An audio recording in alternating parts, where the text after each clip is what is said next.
श्री दुर्गा नवरात्रि व्रत कथा। एक समय बृहस्पति जी ब्रह्मा जी से बोले, हे ब्राह्मण, चैत्र व आश्विन मास के शुक्ल पक्ष में नवरात्र का व्रत और उत्सव क्यों किया जाता है? इस व्रत का क्या फल है? इसे किस प्रकार करना उचित है? पहले इस व्रत को किसने किया, सो विस्तार से कहिए।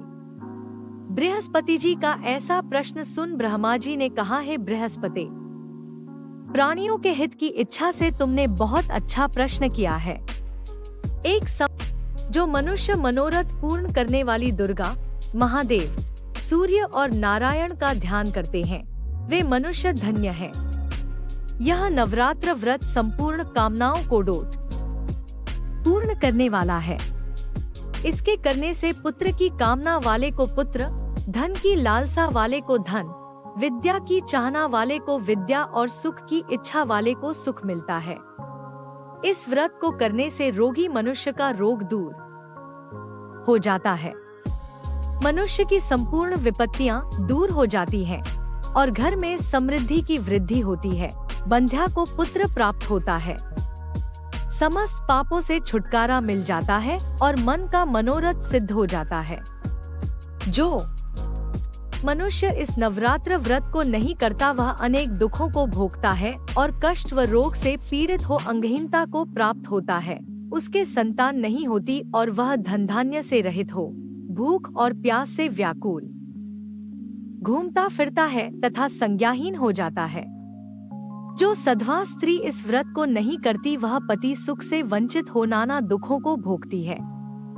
यदि व्रत करने वाला मनुष्य सारे दिन का उपवास न कर सके तो एक समय भोजन करे और 10 दिन बांधवों सहित नवरात्र व्रत की कथा का श्रवण करे।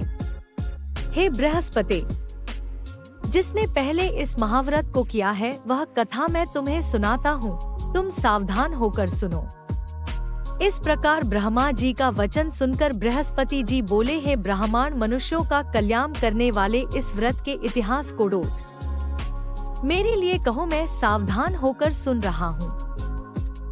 आपकी शरण में आए हुए मुझ पर कृपा करो। ब्रह्मा जी बोले, प्राचीन काल में मनोहर नगर में पीठत नाम का एक अनाथ ब्राह्मण रहता था। वह भगवती दुर्गा का भक्त था। उसके संपूर्ण सद्गुणों से युक्त सुमति नाम की एक अत्यंत सुंदरी कन्या उत्पन्न हुई। वह कन्या सुमति अपने पिता के घर बाल्यकाल में अपनी सहेलियों के साथ क्रीड़ा करती हुई इस प्रकार बढ़ने लगी, जैसे शुक्ल पक्ष में चंद्रमा की कला बढ़ती है। उसका पिता प्रतिदिन जब दुर्गा की पूजा करके होम किया करता, वह उस समय नियम से वहां उपस्थित रहती। एक दिन सुमति अपनी सखियों के साथ खेल में लग गई और भगवती के पूजन में उपस्थित नहीं हुई।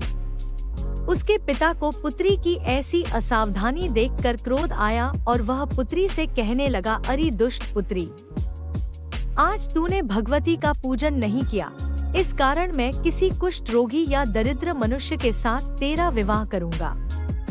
पिता का ऐसा वचन सुन सुमति को बड़ा दुख हुआ और पिता से कहने लगी, है पिता, मैं आपकी कन्या हूँ तथा सब तरह आपके अधीन हूँ, जैसी आपकी इच्छा हो वैसा ही करो। राजा से, कुष्ठी से, दरिद्र से अथवा जिसके साथ चाहो मेरा विवाह कर दो, पर होगा वही जो मेरे भाग्य में लिखा है।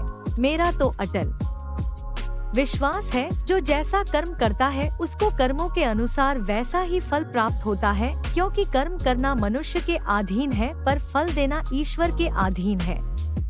जैसे अग्नि में पड़ने से तृणादि उसको अधिक प्रदीप्त कर देते हैं, इस प्रकार कन्या के निर्भयता से कहे हुए वचन सुन उस ब्राह्मण ने क्रोधित हो अपनी कन्या का विवाह एक कुष्ठी के साथ कर दिया और अत्यंत क्रोधित हो पुत्री से कहने लगा, हे पुत्री, अपने कर्म का फल भोगो, देखे भाग्य के भरोसे रहकर क्या करती हो। पिता के ऐसे कटु वचनों को सुन सुमति मन में विचार करने लगी, हो मेरा बड़ा दुर्भाग्य है जिससे मुझे ऐसा पति मिला। इस तरह अपने दुख का विचार करती हुई वह कन्या अपने पति के साथ वन में चली गई और डरावने कुशायुक्त उस निर्जन वन में उन्होंने वह रात बड़े कष्ट से व्यतीत की। उस गरीब बालिका की ऐसी दशा देख देवी भगवती ने पूर्व पुण्य के प्रभाव से प्रकट हो सुमति से कहा, हे दीन ब्राह्मणी, मैं तुझसे प्रसन्न हूँ, तुम जो चाहो सो वरदान मांग सकती हो। भगवती दुर्गा का यह वचन सुन ब्राह्मणी ने कहा, आप कौन है, वह सब मुझसे कहो। ब्राह्मणी का ऐसा वचन सुन देवी ने कहा कि मैं आदि शक्ति भगवती हूँ और मैं ही ब्रह्म विद्या व सरस्वती हूँ। प्रसन्न होने पर मैं प्राणियों का दुख दूर कर उनको सुख प्रदान करती हूँ। हे ब्राह्मणी, मैं तुझ पर तेरे पूर्व जन्म के पुण्य के प्रभाव से प्रसन्न हूँ। तुम्हारे पूर्व जन्म का वृतांत सुनाती हूँ, सुनो। तू पूर्व जन्म में निषाद, भील की स्त्री थी और अति पतिव्रता थी। एक दिन तेरे पति निषाद ने चोरी की। चोरी करने के कारण तुम दोनों को सिपाहियों ने पकड़ लिया और ले जाकर जेलखाने में कैद कर दिया। उन लोगों ने तुझको और तेरे पति को भोजन भी नहीं दिया। इस प्रकार नवरात्र के दिनों में तुमने न तो कुछ खाया और न जल ही पिया। इस प्रकार 9 दिन तक नवरात्र का व्रत हो गया। हे ब्राह्मणी, उन दिनों में जो व्रत हुआ, इस व्रत के प्रभाव से प्रसन्न होकर मैं तुझे मनोवांछित वर देती हूँ। तुम्हारी जो इच्छा हो सो मांगो। इस प्रकार दुर्गा के वचन सुन ब्राह्मणी बोली, अगर आप मुझ पर प्रसन्न हैं तो है दुर्गे, मैं आपको प्रणाम करती हूँ, कृपा करके मेरे पति का कोढ़ दूर करो। देवी ने कहा, उन दिनों तुमने जो व्रत किया था उस व्रत का एक दिन का पुण्य पति का कोढ़ दूर करने के लिए अर्पण करो। उस पुण्य के प्रभाव से तेरा पति कोढ़ से मुक्त हो जाएगा। ब्रह्मा जी बोले। इस प्रकार देवी के वचन सुन वह ब्राह्मणी बहुत प्रसन्न हुई और पति को निरोग करने की इच्छा से जब उसने तथास्तु, ठीक है, ऐसा वचन कहा, तब उसके पति का शरीर भगवती दुर्गा की कृपा से कुष्ठ रोग से रहित हो अति कांतिवान हो गया। वह ब्राह्मणी पति की मनोहर देह को देख देवी की स्तुति करने लगी, है दुर्गे, आप दुर्गति को दूर करने वाली, तीनों लोकों का संताप हरने वाली, समस्त दुखों को दूर करने वाली, रोगी मनुष्य को निरोग करने वाली, प्रसन्न हो मनोवांछित वर देने वाली और दुष्टों का नाश करने वाली जगत की माता हो। हे अम्बे, मुझ निरपराध अबला को मेरे पिता ने कुष्ठी मनुष्य के साथ विवाह कर घर से निकाल दिया। पिता से तिरस्कृत निर्जन वन में विचर रही हूँ। आपने मेरा इस विपदा से उद्धार किया है। हे देवी, आपको प्रणाम करती हूँ, मेरी रक्षा करो। ब्रह्मा जी बोले, हे बृहस्पति, उस ब्राह्मणी की ऐसी स्तुति सुन देवी बहुत प्रसन्न हुई और ब्राह्मणी से कहा, हे ब्राह्मणी, तेरे उदालय नामक अति बुद्धिमान, धनवान, कीर्तिवान और जितेंद्रिय पुत्र शीघ्र उत्पन्न होगा। ऐसा वर प्रदान कर देवी ने ब्राह्मणी से फिर कहा कि हे ब्राह्मणी, और जो कुछ तेरी इच्छा हो वह मांग ले। भगवती दुर्गा का ऐसा वचन सुन सुमति ने कहा कि हे भगवती दुर्गे, अगर आप मुझ पर प्रसन्न हैं, तो कृपा कर मुझे नवरात्र व्रत की विधि और उसके फल का विस्तार से वर्णन करें। महात्म्य। इस प्रकार ब्राह्मणी के वचन सुन दुर्गा ने कहा, हे ब्राह्मणी, मैं तुम्हें संपूर्ण पापों को दूर करने वाले नवरात्र व्रत की विधि बतलाती हूँ, जिसको सुनने से मोक्ष की प्राप्ति होती है। आश्विन मास के शुक्ल पक्ष की प्रतिपदा से लेकर 9 दिन तक विधि पूर्वक व्रत करें। यदि दिन भर का व्रत न कर सके तो एक समय भोजन करें। विद्वान ब्राह्मणों से पूछकर घट स्थापन करें और वाटिका बनाकर उसको प्रतिदिन जल से सींचे। महाकाली, महालक्ष्मी और महासरस्वती देवी की मूर्तियां स्थापित कर उनकी नित्य विधि सहित पूजा करें और पुष्पों से विधि पूर्वक अर्घ्य दें। बिजौरा के फल से अर्घ्य देने से रूप की प्राप्ति होती है। जायफल से अर्घ्य देने से कीर्ति, डाक से अर्घ्य देने से कार्य की सिद्धि होती है। आंवले से अर्घ्य देने से सुख की प्राप्ति और केले से अर्घ्य देने से आभूषणों की प्राप्ति होती है। इस प्रकार पुष्पों व फलों से अर्घ्य देकर व्रत समाप्त होने पर 9वें दिन यथाविधि हवन करें। खांड, घी, गेहूं, शहद, जौ, तिल, बिल्व, बेल, नारियल, दाख और कदम्ब आदि से हवन करें। गेहूं से होम करने से लक्ष्मी की प्राप्ति होती है। खीर एवं चंपा के पुष्पों से धन की और बेल पत्तों से तेज व सुख की प्राप्ति होती है।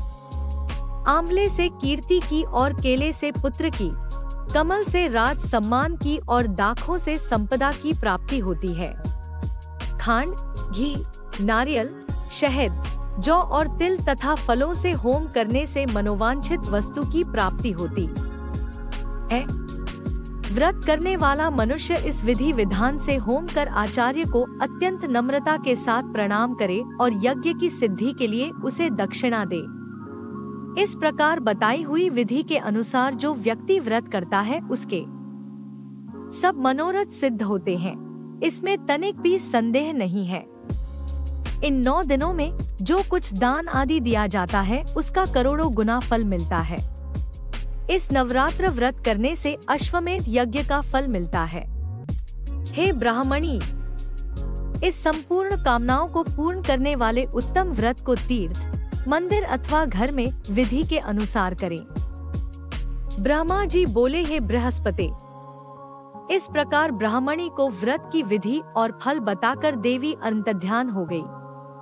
जो मनुष्य या स्त्री इस व्रत को भक्तिपूर्वक करता है वह इस लोक में सुख प्राप्त कर अंत में दुर्लभ मोक्ष को प्राप्त होता है। हे बृहस्पति, यह इस दुर्लभ व्रत का महात्म्य है जो मैंने तुम्हें बतलाया है। यह सुन बृहस्पति जी आनंद से प्रफुल्लित हो ब्रह्मा जी से कहने लगे कि हे ब्राह्मण, आपने मुझ पर अति कृपा की जो मुझे इस नवरात्र व्रत का महात्म्य सुनाया। ब्रह्मा जी बोले कि हे बृहस्पति, यह देवी भगवती शक्ति संपूर्ण लोकों का पालन करने वाली है। इस महादेवी के प्रभाव को कौन जान सकता है?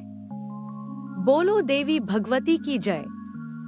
व्रत की विधि प्रात नित्य कर्म से निवृत्त हो स्नान कर मंदिर में या घर पर ही नवरात्र में दुर्गा जी का ध्यान करके यह कथा करनी चाहिए। कन्याओं के लिए यह व्रत विशेष लाभदायक है। श्री जगदम्बा की कृपा से सब विघ्न दूर हो जाते हैं तथा सुख समृद्धि की प्राप्ति होती है। आज के लिए बस इतना ही दोस्तों, मिलते हैं एक नई कहानी के साथ। वीडियो अच्छा लगा तो वीडियो को लाइक एंड सब्सक्राइब करें।